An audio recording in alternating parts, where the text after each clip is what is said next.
اور اس کی ایک انشورنس ہوتی ہے جو ہمیں کرانی پڑتی ہے اور جو ہم دیتے ہیں اس کی ایک قیمت دی جاتی ہے کہ بھئی یہ اتنی انشورنس ہوگی، اور اگر اس کے آگے کوئی چیز ہوگی تو پھر گورنمنٹ آف پاکستان ذمہ داری لیتی ہے کہ ہم اس کو کریں گے. اور یہ جو انشورنس ہے اس کو کروانا ہمارے ریگولیٹر ہمیں کہتا ہے، اس کے بغیر وہ ہمیں لائسنس نہیں دے گا.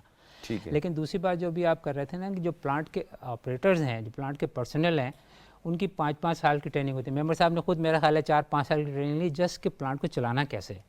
تو اس وجہ سے اس کی وجہ سے پلانٹ جو ہے ماشاءاللہ ٹھیک ٹھاک سیفٹی کے ساتھ چل رہے ہیں. ہم تو ڈاکٹر صاحب ہم تو سمجھتے ہیں، ہم تو جانتے ہیں، ہم تو دیکھ چکے ہیں، ہمیں تو پتہ ہے کہ ماشاءاللہ اس میں جس طریقے سے جو مینجمنٹ نظر آئی ہے، جو ایڈمنسٹریشن نظر آئی ہے، جو ڈسپلن نظر آیا ہے، جو آپ کی ایفیکیسی، جو آپ کی کیپیسٹی نظر آئی ہے، وہ تو ہمارے لیے بہت، لیکن لوگوں کو بھی یہ بتانا ضروری ہے. میں آپ کی طرف آؤں گا شاہد ریاض خان صاحب. سب سے پہلے یہ بتائیے گا کہ ہمارے لوگوں کو صرف اس بات کا علم ہے کہ جی ہم نیوکلیئر، یا تو وہ ہمارے جو ہم نے راسکو میں ایک مائل سٹون تھا ہمارا جو ہم نے کیا تھا چاغی کی پہاڑیوں میں، اور اس کے بعد ہم کوئی تھوڑی بہت اس سے بجلی بھی پیدا کر رہے ہیں، لیکن اور بہت سارے ایسے سیکٹر ہیں جس سے یہ ہماری جو نیوکلیئر کیپیبلٹی ہے، یہ ہمارے نیوکلیئر جو پلانٹس ہیں یہ کنٹریبیوٹ کر رہے ہیں.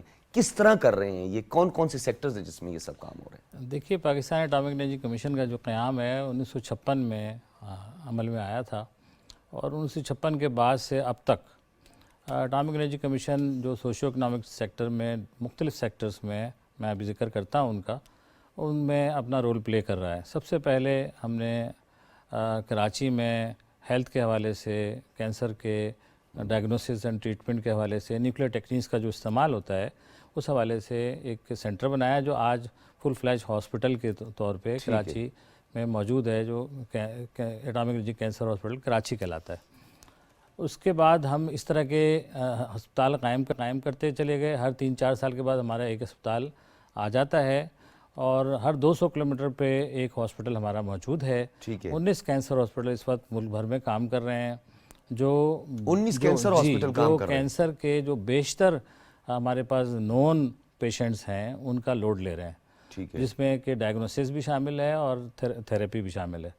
تو ایک تو یہ بات ہوگی، یہ جو ریڈیولوجی، پیتھولوجی وغیرہ اس سے بھی آپ کا جی اب تو ہمارے پاس جو اسلام آباد میں کینسر ہاسپٹل ہے، نوری کے نام سے آپ جانتے ہیں، نوری اسپتال، جی بالکل، وہ کینسر ہاسپٹل میں سائبر نائف بھی اس کا بھی آغاز ہو چکا ہے. جو یہ پبلک سیکٹر میں پہلا سائبر نائف ہے. اس سے پہلے سائبر نائف پرائیویٹ سیکٹر میں کراچی میں موجود تھا.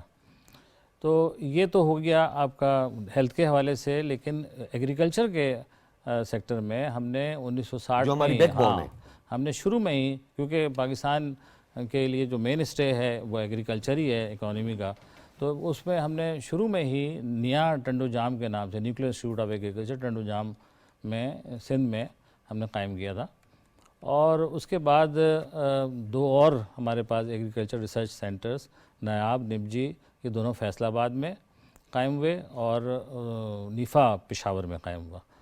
تو یہ تمام جو ہمارے زرعی تحقیقی مراکز ہیں یہ بہت اچھا کام کر رہے ہیں ایگریکلچر کے شعبے میں، اور اب تک 150 سے زیادہ کراپ ورائٹیز انٹروڈیوس کرا چکے ہیں، جس کے اگر ہم اس کو فصل میں ظاہر ہے بیج اس کے استعمال کرتے ہیں تو اس سے نہ صرف یہ کہ وہ جو ہے ییلڈ زیادہ دیتے ہیں، بلکہ وہ مدافعت بھی رکھتے ہیں زرعی شعبے کی جو بیماریاں ہوتی ہیں، اور پلس کلائمیٹ چینج کے جو مضر اثرات ہیں. ہاں، یہ کلائمیٹولوجسٹ یہ بات، بلکہ میرے متعدد شوز میں کلائمیٹولوجسٹ یہ بات کر چکے ہیں کہ یہ جو کلائمیٹ چینج ہے اس سے بھی بچا جا سکتا ہے، اور اس کے لیے ہمارے پاس یہ ایک تو ہم نیوکلیئر بجلی، جو اب نیوکلیئر سے بجلی بنا رہے ہیں، وہ کلائمیٹ چینج میٹیگیشن میں اپنا رول پلے کر رہا ہے. نو کاربن لیکن اس کے علاوہ بھی جو اب جیسے میں نے زرعی شعبے کی بات کی، وہاں پہ جو زرعی اجناس کی اقسام مختلف ہم بیج متعارف کرا رہے ہیں، وہ کلائمیٹ چینج کی میٹیگیشن کے حوالے سے بھی، یعنی وہ اس کے ڈیفرنٹ ہمارے موسمی حالات کے حوالے سے دیکھا جاتا ہے ان کو، کس طرح کے موسمی حالات ملک پہ مختلف جگہوں پہ مختلف ہیں، اور جو کلائمیٹ چینج کی تبدیلیاں آ رہی ہیں پوری دنیا میں اس کو بھی ہم مد نظر رکھتے ہوئے چیزوں کو ڈیولپ کرتے ہیں. اس کے علاوہ انڈسٹری کے اندر ہم بہت رول پلے کر رہے ہیں. نان ڈسٹرکٹیو ٹیسٹنگ ہے اور دیگر چیزیں ہیں جو ہم انڈسٹری میں، جو لوگوں کو اس کا علم نہیں ہے، اتنا پتہ نہیں ہے. نیوکلیئر سے بجلی جو پیدا کر رہے ہیں اس کا تو آپ کو پتہ ہے، اور 4 سے 5 براہ راست سیکٹر ایسے ہیں جس میں جی ہم نے نیوکلیئر سے بجلی پیدا کرنے کا جو عمل ہے وہ بھی دیکھیے، ہمارا جو پہلا ایگریمنٹ ہوا تھا وہ 1965 میں ہوا تھا کینیڈا کے ساتھ، جس میں کہ ہم نے کینپ لگایا، جس کو ہم K1 کہہ رہے ہیں، کراچی کے قریب کینپ لگایا. اسی K1 کے قریب ہی K2 K3 ہیں. تو وہ کینڈو ٹائپ ریئیکٹر تھا ایک اس وقت ہمارے جو کینڈو ٹائپ ریئیکٹر جو ہے وہ اب جو ریئیکٹر لگے ہیں بعد میں وہ پریشرائز واٹر ریئیکٹر ہیں. ٹھیک ہے. اور یہ اب دنیا میں یہ والے لگ رہے ہیں پریشرائز واٹر ریئیکٹر. اور K2 K3 وہ جنریشن 3 کے نیوکلیر پاور پلانٹس ہیں. تو گویا ہم بجلی میں بھی کام کر رہے ہیں, ایگریکلچر کے شعبے میں کام کر رہے ہیں, ہیلتھ کے شعبے میں کام کر رہے ہیں. اب آ جاتا ہے کہ ان پاور پلانٹس کو یا ان تمام شعبوں کو چلائے گا کون؟ اس کے لیے افرادی قوت چاہیے. تو افرادی قوت کے لیے ہماری یونیورسٹی اسلام آباد کے قریب ایک پیاس کے نام سے جانی جاتی ہے, اور جو کہ انجینئرنگ کے شعبے میں صف اول کی یونیورسٹی ہے. اور اس کے علاوہ جس طرح سے نیوکلیر پاور پلانٹس ہمارے ہیں کراچی میں بھی اور چشمہ کے مقام پہ بھی, ہمارے 2 ایسے مراکز موجود ہیں.